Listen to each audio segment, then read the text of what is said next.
내가 가장 예뻤을 때라는 MBC 드라마가 있어요. 내가 가장 예뻤을 때는 뭐 예쁘게 사랑하고 사랑받을 때라는 얘기 같아요. 그 흔한 연애 드라마입니다. 요 드라마를 잠깐 봤는데 영상이 아름다웠어요. 그 남자 주인공인 환희가 여자 주인공인 예지쌤을 자전거 뒤에 태우고 달리는 장면이 나와요. 물론 천천히 달립니다. 근데 그 길이 예뻐요. 오른쪽 편으로 그냥 이렇게 논이야 논 시골 풍경이고요. 왼쪽 편으로 호수가 잔잔하죠. 달리는 길은 흙길이고 시골길이니까 그냥 좁은 오솔길 같은 흙길을 달리는데 가로수가 쫙 깔려 있으면 좀 인위적인 느낌이 들었겠죠. 가로수가 이렇게 늘어서 있는 길이 아니라 나무도 그냥 듬성듬성 있는 그대로의 전원적인 시골길을 자전거가 달리는 그 영상이 나오는데 그게 이 작품 그대로의 주제라고 생각할 수 있을 것 같아요. 그 나를 가장 예쁘게 하는 내가 가장 예쁜 사랑을 했을 때의 모습, 예쁜 사랑이라는 게 결국은 뭐 재력이라든지 권력이라든지 이런 인위적인 힘이 아니라 있는 그대로 천연에서 나오는 그 순수한 마음의 사랑이 가장 예쁜 사랑이라는 걸 말하는 것 같고 그 가식적으로 꾸며지지 않은 있는 그대로의 풍경이 그 자체로 주제의 모습을 보여주는 겁니다. 요런 게 배경의 힘이죠. 그 배경이라는 것 자체가 배경은 일단 분위기를 만들어 줍니다. 근데 문학 작품에서 그 배경은 그대로 주제랑 연결되는 경우가 많거든요. 서사라는 게 이야기잖아요. 서사갈래에서는 뭐 말할 필요도 없죠. 그 서사 구성의 3요소 자체가 인물, 사건, 배경이기 때문에 이 어떤 배경에 놓여 있느냐라는 거 당연히 중요하고 하다못해 뭐 인터넷 게임을 개발을 하더라도 인물이 처해 있는 상황을 표현을 해줄 때는 다 그 인물이 놓여 있는 배경으로 나오게 됩니다. 문학 작품에서 배경 상당히 중요한데 서정갈래죠. 정서를 표현하는 서정갈래인 시에 있어서도 마찬가지예요. 화자가 처해 있는 상황은 화자가 놓여 있는 그 배경에서 출발을 하게 됩니다. 자, 오늘은 요 배경과 뗄래야 뗄 수 없는 노래 두 편 한번 볼게요. 자, 지금 볼 작품에서는 시간적 배경은 삼경이에요. 삼경이라는 시간을 정확하게 얘기하면 밤 11시에서 새벽 1시, 한밤중이죠. 시간적 배경은 삼경입니다. 화자는 요 밤 12시가 넘도록 잠을 못 이루고 뜰에 나와 있어요. 그 뜰에 나와서 지금 보고 있는데 그 뜰의 배경이 어떻게 돼 있냐? 이화에 월백하고 이렇게 돼 있는 거예요. 이화라는 게 백꽃이거든요. 지금은 뭐 과수원이 워낙 도심의 외곽으로 벗어나 있어서 백꽃을 보기가 좀 드물죠. 고작 봐야 봄에 피는 예쁜 꽃 이러면 벚꽃 정도 볼 건데 벚꽃 연상하시면 돼요. 그 벚꽃처럼 꽃잎 한 잎 한 잎이 되게 가녀리고요. 흰빛이에요. 근데 봄에 피는 꽃입니다. 이화에 요 백꽃에 월백하고 월이라는 거 달이잖아요. 달이 하얗게 비칩니다. 백꽃 자체도 하얀데 이 하얀 백꽃에 달빛이 쏟아지는데 하얗게 쏟아지는 거야. 전체적인 밤의 배경 자체가 삼경 한밤중이니까 어둡게 연상이 될 수 있지만 이날 밤 어둡지 않아요. 전체적으로 무대는 밤이니까 검겠지만 요 백꽃 위로 서치라이트가 비치듯이 하얀 백꽃 위로 달빛이 하얗게 부서지는 시간이라고 생각하시면 되겠습니다. 전체적으로 요걸 그림으로 그린다면 흰색을 많이 써야 되겠죠. 이화도 흰빛, 달빛도 하얗게 비치니까 흰빛, 거기에다가 또 흰색 나옵니다. 은하수가 은한이라는 게 은하수거든요. 은하수라는 거 이렇게 달무리가 져서 하얗게 깔리는 게 은하수인데 벌써 이름 자체에 은하수라고 한다는 게 은빛이기 때문이거든요. 흰색이에요. 흰색. 다 흰색입니다. 자, 초장 다시 갈게요. 백꽃에 달은 하얗게 쏟아지고 은하수가 한밤중인데 은하수가 깔린 한밤중이죠. 일지춘심을 지금 일지춘심이라는 말을 썼는데 춘심이라는 건 봄의 심정, 봄에 느끼는 감정, 요거 봄춘자예요. 봄에 느끼는 감정을 춘심이라고 한자로 쓴 건데 지금 화자가 보고 있는 게 백꽃에 달빛이 쏟아지는 거 보잖아요. 백꽃이 있단 말이야. 배나무가 있는 상태니까 이 배나무를 바라보는 화자의 봄의 감정을 일지, 한 가지로 표현을 해준 거예요. 이 한 가닥 봄의 심정을 자규 소쩍새입니다. 소쩍 이렇게 온다고 소쩍새라고 부르는 걸 한자로 쓰면 자규예요. 소쩍새는 내 심정을 알야마는 감정이 풍부한 것도 요거 감정이죠. 감정이 다양한 것, 감정이 풍부한 것도 병인양하여 병인 것 같아서 오늘 밤은 잠 못 들고 바라보노라 라고 부른 노래였습니다. 자, 이 작품의 내용, 이 작품은요, 다정가라고도 불러요. 다정가라고 부르는 까닭은 종장에 다정도 병인양하여 라고 얘기를 하면서 다정이라는 단어 속에 시상이 다 집약되어 있기 때문이거든요. 이 노래 뭐 세 줄인데 뭐 별거 있습니까? 별거 없죠. 봄 밤에 경치가 아름다운데 소쩍새라는 소리는 소쩍 이게 되게 구슬프게 들리는 소리거든요. 봄의 경치를 바라보는데 소쩍새 소리를 들으면서 좀 애상감에 빠지게 되더라. 애상감이라는 거 슬프고 쓸쓸한 정서입니다. 이 슬프고 쓸쓸한 정서가 너무 다양하고 다채롭고 깊었다라는 걸 시로 표현을 해준 거라서 시상이 딱 집약되어 있는 단어가 다정이에요. 다정. 그래서 다정가라고도 부르고 봄밤에 느끼는 애상감이 잘 드러나는 작품이라서 애상가라고도 부르죠. 요 작품 같은 경우 지금 배경 보세요. 한밤중이란 말이야. 이 하루 종일 뭐 바쁜 나날을 보냈던 사람이라면 요 12시가 되면 잠이 들 시간인데 이 사람은 지금 잠을 이루지 못하고 있는 거야. 자정이 되도록 잠을 이루지 못했다는 건 근심이 있다고 생각할 수도 있고 생각이 많다고 생각할 수도 있고 감정에 북받쳤다고 생각을 할 수도 있겠죠. 이 감정에 북받쳐 있는 화자가 뜰에 나섰는데 배경은 일단 아름답습니다. 서정적이에요. 서정적이다라는 거 낭만적이다와 유사하게 쓰고요. 영어가 조금 더 익숙하신 분은 로맨틱한 배경이다 이렇게 생각하셔도 되는 거란 말이에요. 배나무에 달빛 하얗게 쏟아지고 하늘에는 또 은하수가 하얗게 깔려 있습니다. 그런데 멀리서 소쩍새도 소리가 들려요. 소쩍새 소리가 들린다. 청각적 이미지입니다. 소리 들리는 거예요. 소쩍새 소리가 들려요. 그런데 이 소쩍새 소리는 왠지 구슬퍼.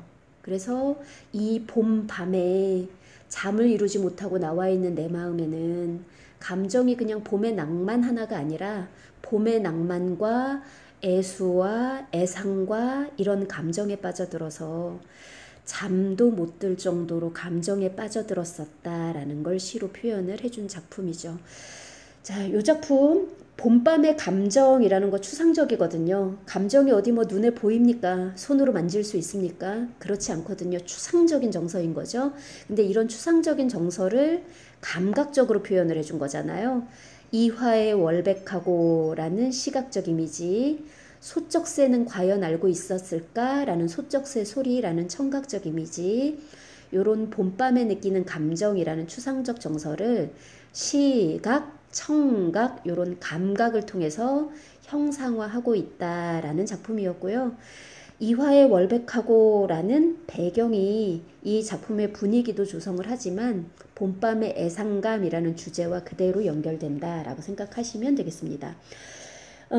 똑같이 이제 이화라는 시 소재가 등장하는 작품을 하나 또 보실게요.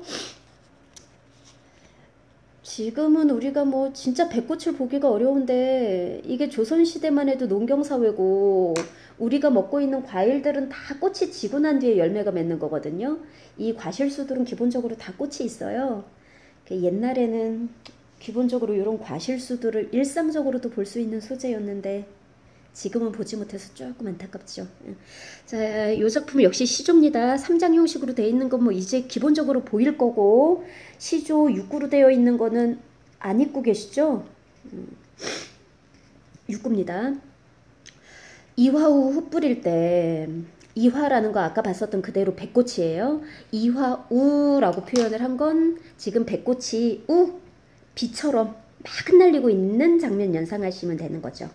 벚꽃 날리는 거 본 사람은 아실 거예요. 벚꽃이라는 꽃잎 자체가 가녀리기 때문에 한번 떨어지면 뚝 아니라 흩날리잖아요. 배꽃도 마찬가지거든요. 그래서 이걸 배꽃이 막 흩날리는 모습을 막 흩날렸었던 걸 빗방울 떨어지는 것처럼 이화우라고 배꽃을 비에다가 비유를 해서 써준 거죠. 이화우가 막 흩날릴 때 울며 잡고 이별했었던 님이 있어요. 그래서 요 배꽃이 막 비처럼 흩날릴 때 화자가 겪었었던 거는 이별이야, 이별. 그렇게 분위기가 서정적이고 아름답던 날 이별을 했네요. 이별의 정한이라는 슬픔이 우중충이 아니죠. 서정적으로 그려주는 역할을 이화라는 배꽃이 했다고 생각하시면 됩니다. 배꽃이 막 비처럼 흩날릴 때 헤어지기 싫어서 울며 붙잡고 그러나 보냈었던 그 님이 있어요. 시간이 흘렀습니다. 지금은 계절이 언제가 된 거야? 가을이 됐죠. 추풍, 가을바람에 낙엽이 딱 떨어진단 말이에요. 이 낙엽이 떨어지는 하강적인 모습을 보면서 내가 이별했었을 때는 배꽃이 떨어졌었는데 지금은 낙엽이 지는구나.